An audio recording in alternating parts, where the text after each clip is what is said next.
Good morning. Sorry, good evening. Can anybody confirm me that will you able to hear me?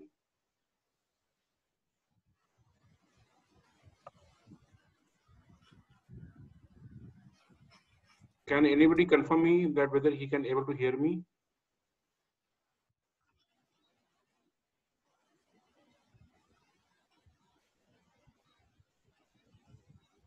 Hello?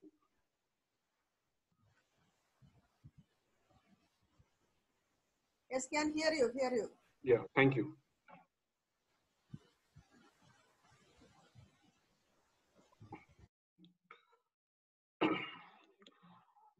Good evening, everyone.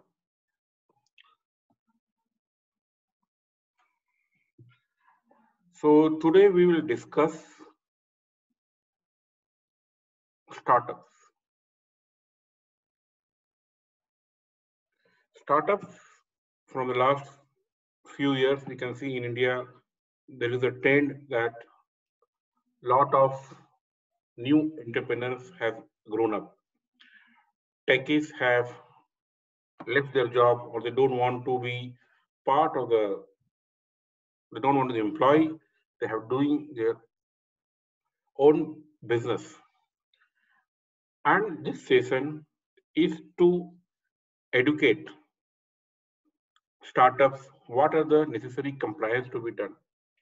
Even though you are being a professional, you also must be aware what are the necessary compliances which a company has to follow.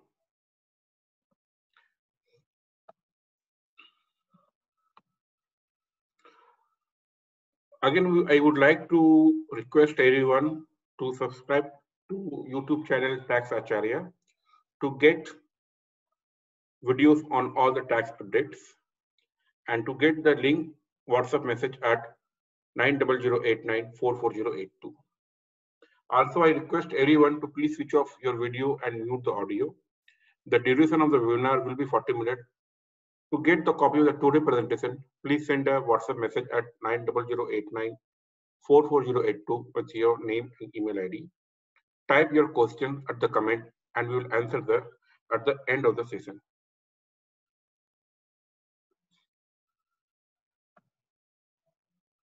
The topics we will cover: what are the business structure, what kind of business structures are there, income tax and TDS, GST, company law, and others. So these are the topics which we are going to cover and we'll discuss. So if somebody want to start a business, so the first question is that what should be the structure of the business? So there can be 4 kinds of structure of business. The first one is the sole proprietorship. The second one is the partnership. The third one is a private limited company and limited liability partnership. So these are the 4 kinds of structures are there. What is sole proprietorship? Sole proprietorship means when you are only the owner of the business and there is no other. It's a very simple one. With your own PAN card or with your own Aadhaar card, you can start the business. You don't need any further documents. So that is called sole proprietorship. So today I want to start a business. So I can start with my own PAN. So there is no separate registration required. What is partnership? When two or more than 2% join together to start a business, they can go with partnership. So to do two partnership, a separate legal entity to be created. They have to open a firm, and to open a firm, they have to get a partnership deed. That partnership deed is also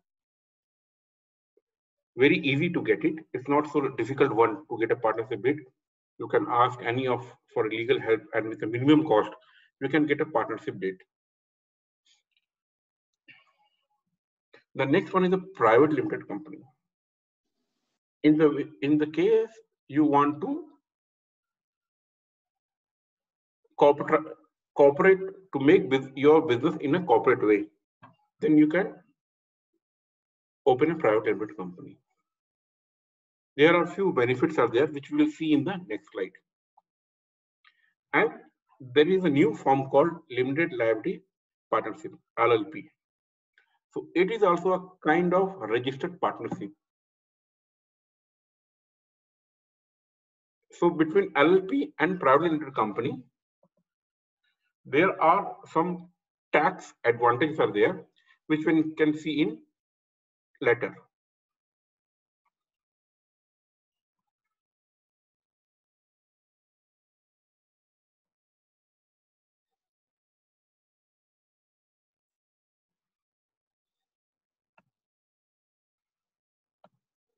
Now let us see what are the pros and cons of a privately limited company.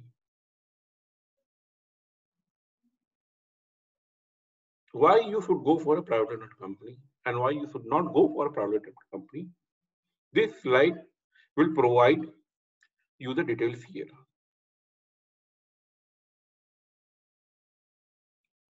First thing is that team building. When you open a private limited company, you can offer ESOP to your employees.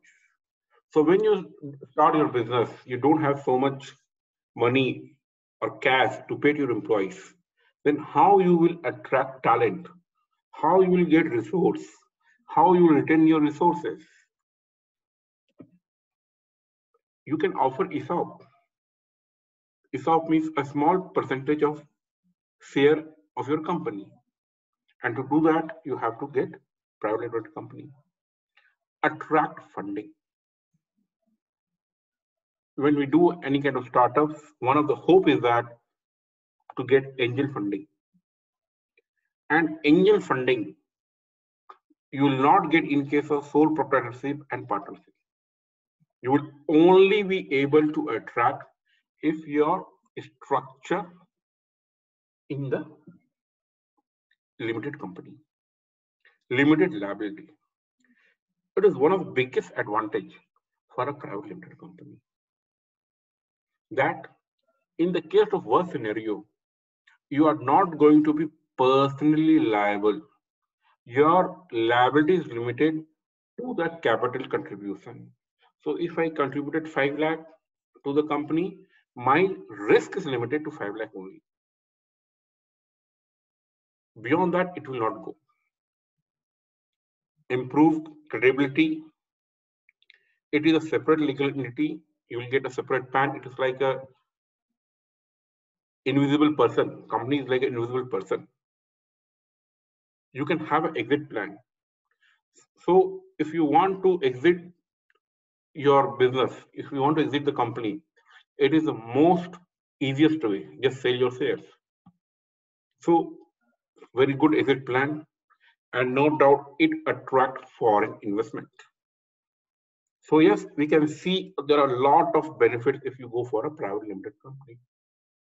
Then what are the cons?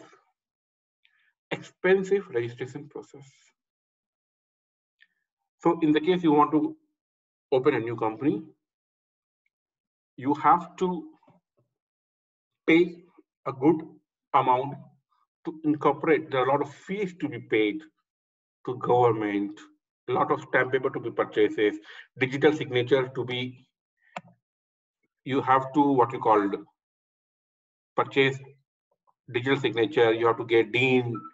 So there are a lot of expenses are there. You have to pay to consultant also. The next one is that expensive compliance formalities to be done in case of no business and loss. You open a company, it may happen that you open a company, but there is no business, there is a loss, but the annual compliance cost to be borne. We'll see what are the requirements are there in the later slides, but that there is no escape route for that. Expensive winding up process. In the case you want to wind up the company, then again the process is very complex and it is going to be a very expensive. And the last one is a blunder. Keep track of new compliances informed by ROC or any other government agencies. Nowadays, left, right, anytime, new compliances can be announced and they give a deadline. Last year, I remember that the MD of the director of the company should stand in the front of the office where name board is there, take a photo and upload in the website. So this kind of crazy what you call the compliances can come, and you have to spend time, your money on that. So considering all these pros and cons, as we saw in our previous slide, entrepreneurs can decide what kind of business structure they want.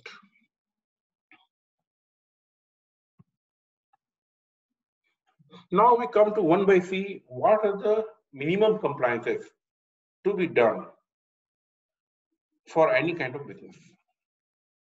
The first is the TDS, tax deducted at source. In the case you are entrepreneur,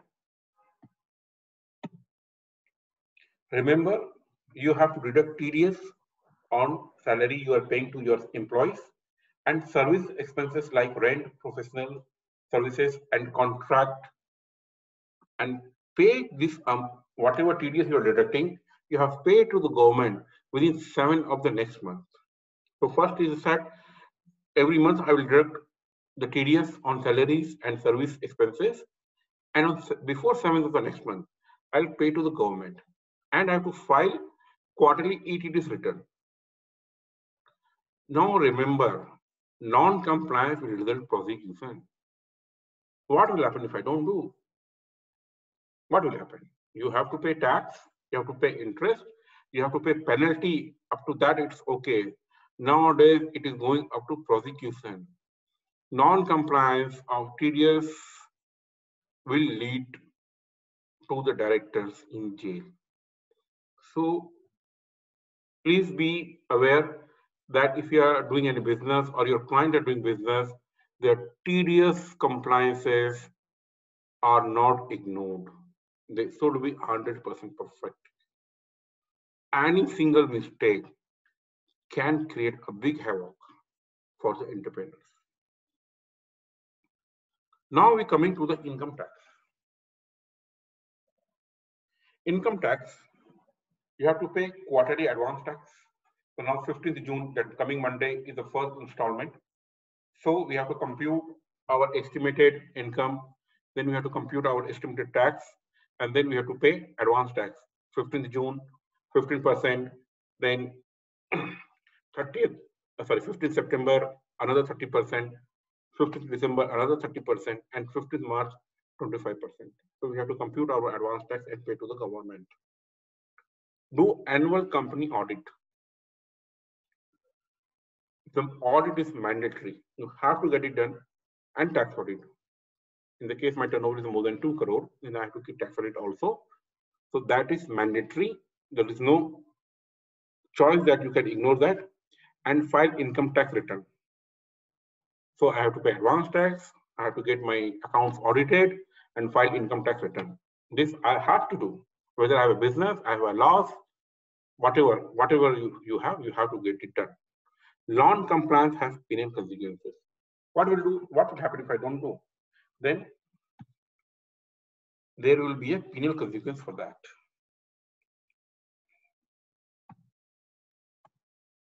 Now we're coming to the GST. You must have mandatory registration in all states where your company have presence.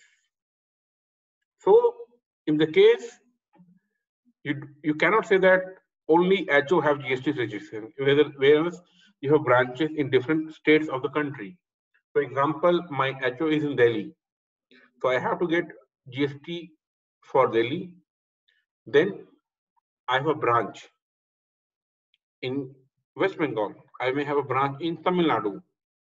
Then I have to get the GST registration for all these states. So like I can give example like State Bank of India. They have GST registration for all the states. So if you are increasing your number of branches, you have to get GST registration for all the states. File sales invoices details in the form called GSTR1 before 11th of the next month. There are few exemptions are there. I'm not talking about that. I'm just taking out whatever in a simple way. So you have to update sales invoices before 11th of the next month. What will happen if I don't upload my sales invoices? My customer will ask me, please upload it. Because if you don't upload the sales invoices on time, your customer will not get input credit and they will behind you to file correct GST return. Then reconcile input credit before 19th of the next month. Then whatever purchases I have made, on that I will get input credit. Now to claim input credit, I cannot now, earlier I used to rely on my books, but that is not a scenario. Nowadays I have to reconcile my input credit, what is available in the GST portal with my books. And if there is a mismatch, what may be the reason of mismatch? My vendor has not filed GSTR1. My vendor has filed incorrect GSTR1. So this may be all the reason. Then I have to call them. I have to follow them. Please upload my invoice in the GSTR1. Many of the companies now are doing a practice that they are not making payment to the vendors in the case they are not seeing input credit in the GST portal. You can also make a note of that. You can amend your vendor agreements. You can make a terms that if we don't get input credit on time, we will not pay. So that thing is the way nowadays is in practice. Then make the GST payment before 20th of next month along with the reverse charge payment. We will take a separate session on reverse charge. But right now, just know that, okay, that GST payment you have to make before 20th. In the case you are doing export of services, you have to obtain letter of undertaking every year. So for current year, you already must have applied for letter LUT in the month of March 2020, and same has been granted within 7 days. And then file annual return every year in the form 9 and 9C. You remember, so all these compliances is there. There is an annual return to be filed called form and form 9C every year. So these are the minimum requirements for the GST compliances.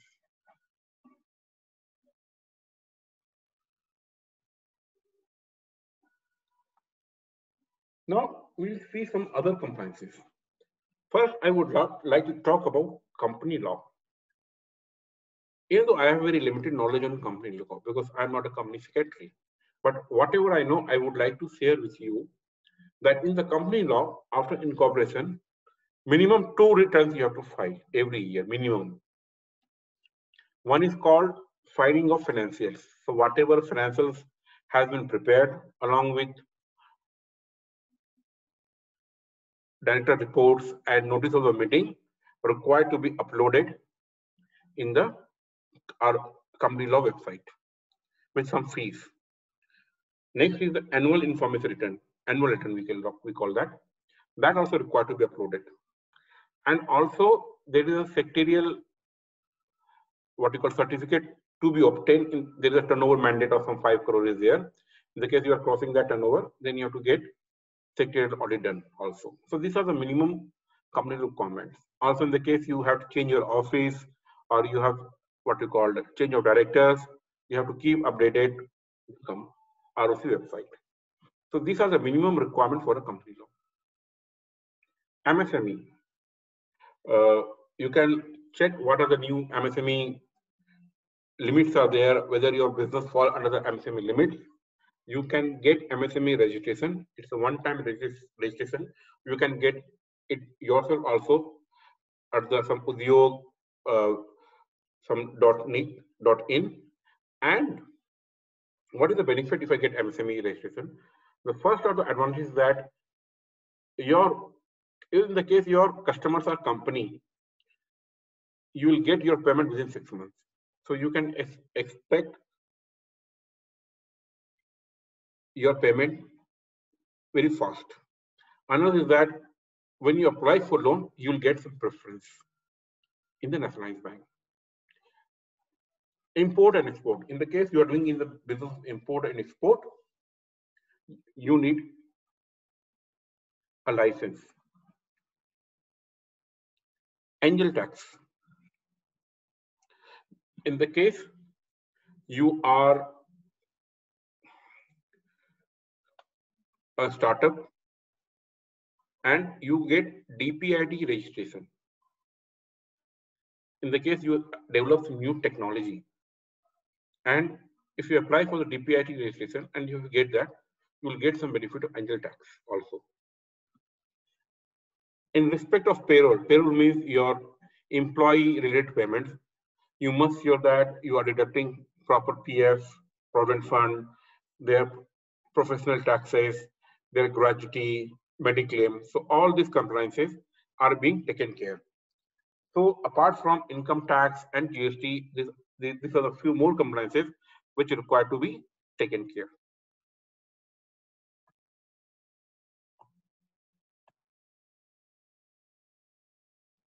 Now we'll discuss few myths.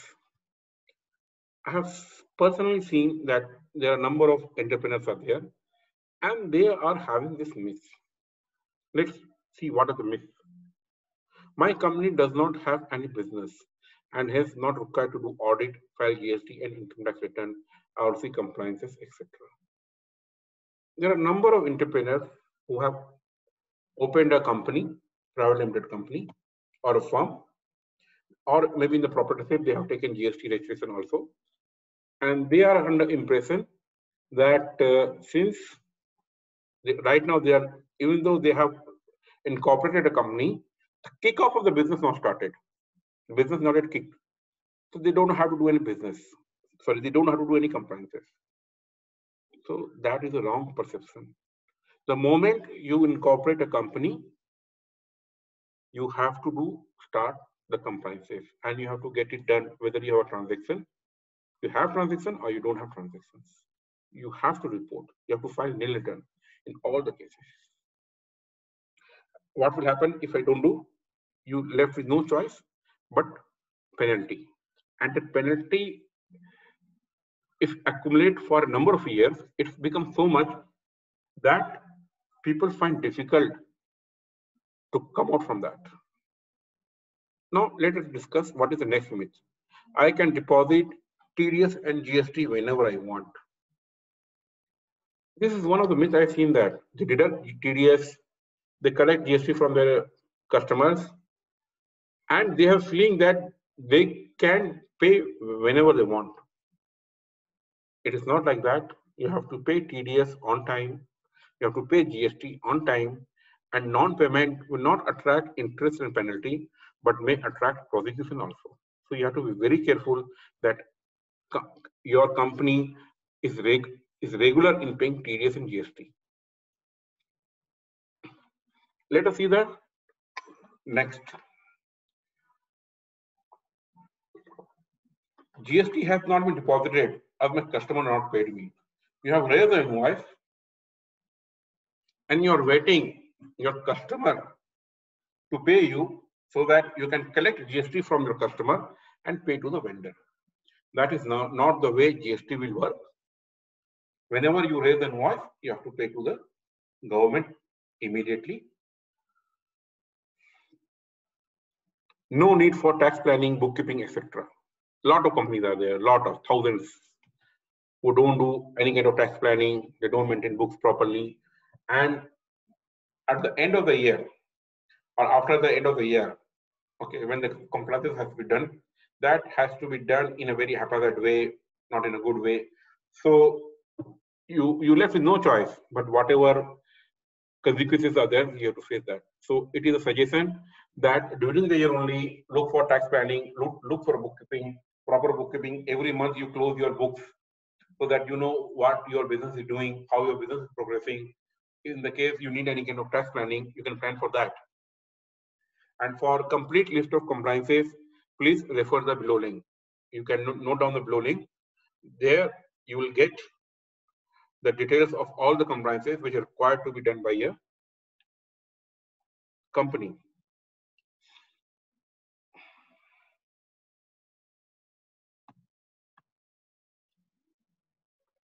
What will the consequence of non-compliance? What will happen? I have already told that. High interest penalty. You are unnecessarily paying interest and penalty to the government. No funding. It means when you go for funding to bank, to any angel investor, to any people, they will due diligence your compliances. And in the case if they find that you're not doing your compliances properly, they'll not provide fund to you. So you'll not get funded. Prosecution, you can go to jail. Blacklisted by customer. In the case you're not filing your GST or sales invoices on GST or portal time, your customer will give you invoice one or two times, and in the case they find that you are a regular defaulter, they'll blacklist you. They'll not do business with you. Government may strike off the company registration and lifetime disqualification of director. What is the meaning that you are regular non-compliance? You're not doing anything. So government will not only strike off your company, they'll also say that this person, this director, should not be a director again. Lifetime ban to become a director. So you cannot be a director. You cannot start any venture again. Hence, we suggest that to avoid such situation, it is advisable to take compliance certificate every year. You please ask your chartered accountant, or in the case professional servicing, please give your client a compliance certificate every year that these are the compliances to be done and you have complied on time.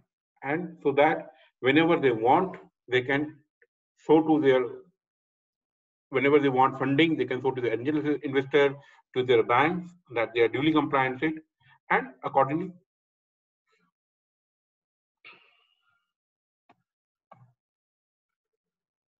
With this, we will end our session today. For more information, please call me at 9008944082. Now, I would like to start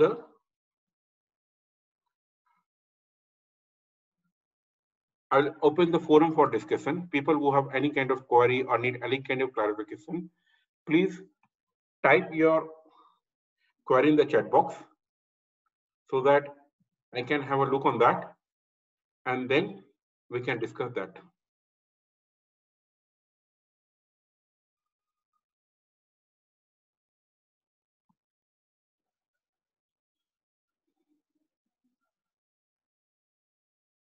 In case anybody has query, please type your query in the chat box so that we can discuss.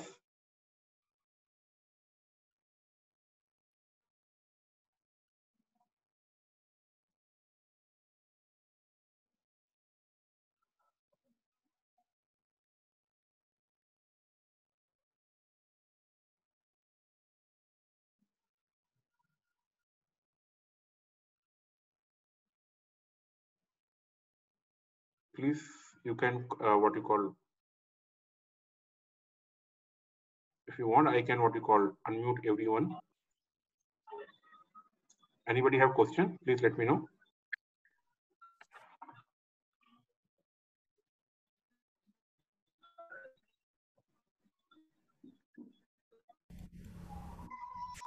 ಏನು ಗೊತ್ತಾ, they'll run a sports day ಅಂತ.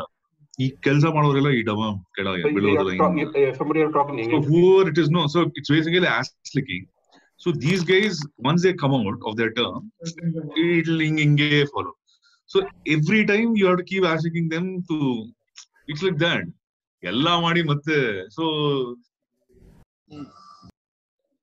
commit independent ಆದ ಬಂದ್ಬಿಡಿ ಬೇಗ.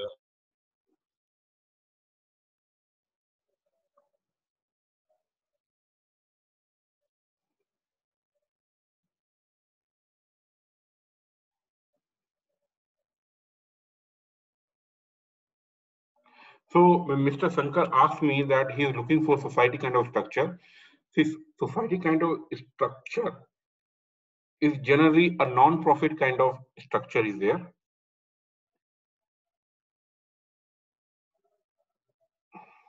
and like what you call so this whatever profit they will make, they will share within their members. So it is like a AOP or BOKI. That is not so much tax advantageous kind of structure. So generally not preferable for a startup. So in the case you want to do society, means a kind of what you called non-profit kind of business. So where what you call you have a ambition that whatever profit you will earn immediately will share to all the members of the society. In that scenario, you can look for this what you call society kind of structure, but this is not preferable. People who want to really go for a startup and looking for funding, kind of have an expectation of any kind of funding. Do you have what you call? Thank you, sir. That answers my question. Yeah, tell me, Mr. Shankar. Thank you for clarifying. Now I understood when we can look at a society kind of a structure. So thanks for your clarification. If you, I hope I have not interrupted you. No, you can continue. Okay. So any more questions people you have? So I will not take much time, and I'll thank you everyone. One announcement I would like to make, that from the next week I will start webinar on TDS on foreign payments. This webinar will not happen in one day. It may take time, 2 days or 3 days, because I want to be kind of interactive, kind of where each clause we will discuss, and then we'll open the forum for discussion so that I able to clarify your doubts. So please check your inbox for whenever you get the invite for the TDS on foreign resident. It is one of the very interesting topic, and one of the what you call people really, the chartered accountants find difficult to get knowledge on international taxation. So I request everyone, or you can inform others also to join this seminar. Thank you everyone, and have a great evening and stay safe. Thank you.